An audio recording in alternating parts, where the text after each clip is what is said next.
Hello बच्चों, कक्षा 11वीं विषय हमारा यहाँ पर है भूगोल। दोस्तों, इस वीडियो के माध्यम से हम आपकी त्रैमासिक परीक्षा के लिए पेपर देखने जा रहे हैं। मैं आपको यहाँ पर बता दूं, इस वीडियो के माध्यम से हम आपका फुल सॉल्यूशन लेकर आए। फिर चाहे आपके रिक्त स्थान हो, सही विकल्प हो या फिर क्वेश्चन आंसर, सभी के क्वेश्चन के सॉल्यूशन आपको यहाँ पर मिलने वाले हैं। तो आप वीडियो को बगैर आगे पीछे किए लास्ट तक हमारे साथ बने रहिए। दोस्तों, इतनी अच्छी क्वालिटी में आपको पूरे यूट्यूब पर कहीं भी वीडियो नहीं मिलने वाली है। यकीन मानिए, यदि आप इन क्वेश्चन को यहां से तैयार नहीं करते हैं तो कल आप बहुत पछताने वाले हैं। तो हम यहां पर एक एक करके सभी प्रश्नों को सॉल्व करना प्रारंभ करते हैं। पहला क्वेश्चन हमारे यहां पर लिखा हुआ है, मानव भूगोल का जनक किसे कहा जाता है। तो दोस्तों, जो रेड जेल है उनको मानव भूगोल का जनक कहा जाता है। अगला क्वेश्चन हमारे यहां पर लिखा हुआ है, निम्नलिखित में से कौन मानव की मूल आवश्यकता नहीं है। तो दोस्तों, जो परिवहन है वह मानव की मूल आवश्यकता नहीं है। इसके बाद अगला क्वेश्चन हम यहां पर देखते हैं, लिखा हुआ है, कौन सामाजिक भूगोल का उपक्षेत्र नहीं है। तो दोस्तों, जो चिकित्सा भूगोल है वह सामाजिक उपक्षेत्र नहीं है। इसके बाद हम बढ़ते हैं अगले प्रश्न की तरफ। सबसे पहले हम ऑब्जेक्टिव को सॉल्व करेंगे, उसके बाद हम बाकी के क्वेश्चन को देखेंगे। तो यहाँ पर चौथा क्वेश्चन लिखा हुआ है, निम्न में से कौन एकमात्र तत्व वाला खनिज नहीं है। तो दोस्तों, यहाँ पर जो माइका है वह एकमात्र तत्व वाला खनिज नहीं है। इसके बाद अगला क्वेश्चन हमारा यहाँ पर लिखा हुआ है, भारत के साथ सर्वाधिक स्थलीय सीमा किस देश की जुड़ी हुई है। तो दोस्तों, जो बांग्लादेश है हमारा, बांग्लादेश की सबसे अधिक सीमा हमारे देश से जुड़ी हुई है। इसके बाद हम बढ़ते हैं अगले प्रश्न की तरफ। अगला प्रश्न हमारे यहाँ पर प्रश्न क्रमांक 6 लिखा हुआ है, धरातल पर कौन सी भूकंप तरंगें आती हैं। तो दोस्तों, जो पी तथा एस तरंगें रहती हैं वह धरातल पर आती हैं। इसके बाद हमारा अगला क्वेश्चन हम देखते हैं, यहाँ पर लिखा हुआ है, निम्नलिखित में से कौन सा विषय का संश्लेषण करता है। तो दोस्तों, जो सामाजिक शास्त्र रहता है वह विषयक संश्लेषण करता है। इसके बाद हम बढ़ते हैं अगले प्रश्न की तरफ। अगला क्वेश्चन हमारे यहाँ पर लिखा हुआ है, रिक्त स्थान। यहाँ पर लिखा हुआ है, मध्य प्रदेश का पचमढ़ी रिक्त स्थान नगर है। तो दोस्तों, एक पर्वतीय पर्यटक नगर है। इसके बाद में यहाँ पर लिखा हुआ है, रिक्त स्थान देश की जनसंख्या बढ़ने की बजाय घटती जा रही है। तो दोस्तों, जो लाटविया देश है वहाँ की जनसंख्या बढ़ने की बजाय घटती जा रही है। इसके बाद अगला क्वेश्चन हमारे यहाँ पर लिखा हुआ है, रिक्त स्थान महाद्वीप में जनसंख्या वृद्धि सर्वाधिक है। तो दोस्तों, जो अफ्रीका महाद्वीप है वहां पर जनसंख्या वृद्धि सर्वाधिक है।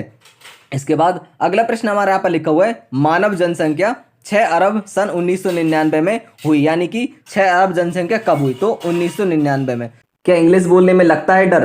तो डरना बंद कीजिए और डाउटनट के इंग्लिश स्पीकिंग कोर्स के साथ आज ही जुड़ जाइए, जहां इंग्लिश के टॉप एक्सपर्ट्स आपको हिंदी भाषा की मदद से इंग्लिश बोलना सिखाएंगे, वो भी एकदम बेसिक से।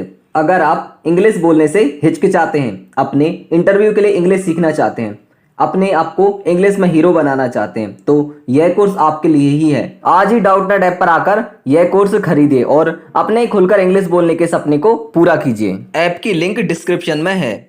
इसके बाद हम बढ़ते हैं अगले क्वेश्चन की तरफ। यहाँ पर लिखा हुआ है, रिक्त स्थान मानव विकास का स्तंभ नहीं है। तो दोस्तों, जो जनसंख्या वृद्धि है वह मानव विकास का स्तंभ नहीं है। इसके बाद अगला क्वेश्चन हमारे यहाँ पर लिखा हुआ है, अलास्का के उत्तरी प्रदेश खालिस्तान का पालन करते हैं। तो दोस्तों, रेंडियर का ये लोग पालन करते हैं। इसके बाद यहाँ पर अगला रिक्त स्थान लिखा हुआ है हमारा, विनिर्माण रिक्त स्थान के अर्थ में किया जाता है। तो दोस्तों, औद्योगिक उत्पादन। इसके बाद हम यहाँ पर सत्य असत्य देखते हैं। यहाँ पर लिखा हुआ है, सत्य असत्य हमें यहाँ पर देखना है। पहला क्वेश्चन लिखा हुआ है, ब्राजील में काफी बागानों का फेजेंडा कहा जाता है। ये बिल्कुल सत्य हो जाता है। इसके बाद अगला क्वेश्चन लिखा हुआ है, गेहूं रोपण फसल है। तो दोस्तों, गेहूं रोपण फसल नहीं है। रोपण फसल में धान गन्ना आ जाते हैं। इस तरह की फसलें रोपण फसलें कहलाती हैं। यहाँ पर मलेशिया रबर निर्यात का सबसे बड़ा देश है, तो ये बिल्कुल सत्य हो जाता है। इसके बाद गेहूं की खेती में बुआई के समय कम तापमान की आवश्यकता होती है। चौथा क्वेश्चन, तो इसका आंसर भी हो जाएगा बिल्कुल सही। इसके बाद में पांचवा देखते हैं, गंगा के जलोढ़ मैदानों में बड़ी संख्या में प्रक्षिप्त वस्तियां पाई जाती हैं। तो ये भी हमारा बिल्कुल सत्य हो जाता है। इसके बाद मानव विकास सूचकांक में भारत का 10वां स्थान है। तो ये वाला हमारा ऑप्शन बिल्कुल गलत हो जाता है। इसके बाद हम बढ़ते हैं अगले प्रश्न की तरफ। यहाँ पर लिखा हुआ है, प्रश्न क्रमांक 4, एक वाक्य में उत्तर दीजिए। फूलों की कृषि कहलाती है। तो दोस्तों, यह कहलाती है हमारी पुष्पोत्पादन। इसके बाद अगला क्वेश्चन हमारे यहाँ पर लिखा हुआ है, शुष्क कृषि में निम्न में से कौन सी फसल नहीं बोई जाती। तो दोस्तों, गन्ना और धान नहीं बोई जाती है। इनके लिए अधिक पानी की आवश्यकता होती है। यहाँ पर लिखा हुआ है, चॉकलेट में कौन सा पदार्थ उपयोग किया जाता है। तो दोस्तों, चॉकलेट बनाने में हम कोक पदार्थ का उपयोग करते हैं। यहाँ पर चौथे नंबर का क्वेश्चन लिखा हुआ है, मानव विकास का मूलभूत क्षेत्र है। तो स्वास्थ्य, संसाधन और शिक्षा। इसके बाद पांचवा क्वेश्चन हमारे यहाँ पर लिखा हुआ है, जनसंख्या परिवर्तन के 3 मुख्य कारक हैं। तो जन्म दर, मृत्यु दर और प्रवास। इसके बाद अगला क्वेश्चन हमारे यहाँ पर लिखा हुआ है, जनसंख्या वृद्धि दर से क्या आशय है। दोस्तों जनसंख्या प्रति वर्ष तथा प्रति दशक में जितनी वृद्धि होती है तथा जो मूर्ति प्रतिशत होती है उसकी गणना की प्रतिशत को हम जनसंख्या वृद्धि कहते हैं। इसके बाद अगला क्वेश्चन हमारा लिखा है जो कि लास्ट क्वेश्चन है सही विकल्पों का, जनसंख्या को प्रदर्शित करने वाले आयु लिंक पिरामिड किस आकार का होता है। तो दोस्तों घंटी के आकार का ये होता है। अब मैं आपको यहाँ पर बता दूं, आपके यहाँ से प्रश्न क्रमांक 5 से 2 नंबर के क्वेश्चन स्टार्ट हो जाते हैं। तो आप क्या करेंगे, इन क्वेश्चनों को बहुत अच्छी क्वालिटी के साथ तैयार करेंगे। फुल गारंटेड क्वेश्चन है, इनके पेपर में फंसने के हमेशा बहुत चांसेस रहे हैं, ये बिल्कुल पेपर में आने वाले हैं। आप हम पर ट्रस्ट कीजिए और इन क्वेश्चनों को यहाँ से बिल्कुल अच्छे से तैयार करते हुए चलिएगा।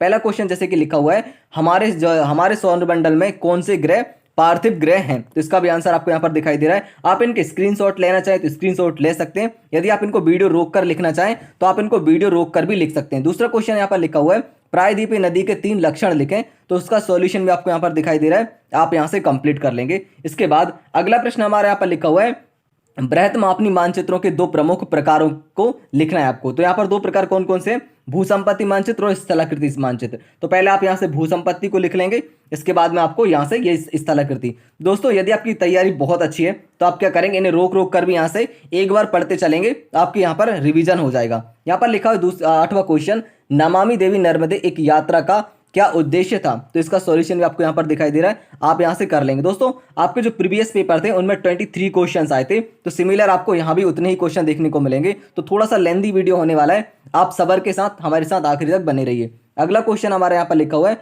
भारतीय मरुस्थल का आपको वर्णन करना होगा। आप इन्हें बहुत ही अच्छी क्वालिटी में बहुत अच्छे से तैयार करते हुए चलेंगे। इसके बाद अगला प्रश्न हमारे यहाँ पर लिखा हुआ है, भूकंप क्या है। इसका सॉल्यूशन भी आपको यहाँ पर दिखाई दे रहा है, आप यहाँ से इसे भी तैयार कर लेंगे। इसके बाद हम देखते हैं अगला क्वेश्चन। अगला प्रश्न हमारे यहाँ पर लिखा हुआ है, बिग बैंग सिद्धांत का विस्तार से वर्णन करें।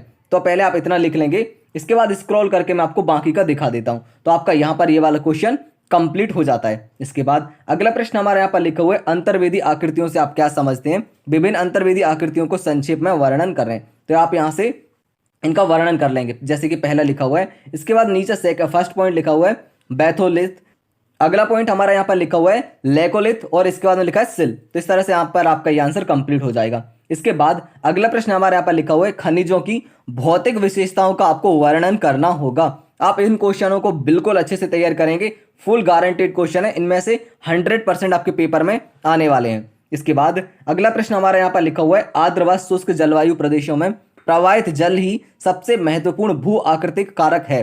विस्तार से आपको इसका वर्णन करना होगा।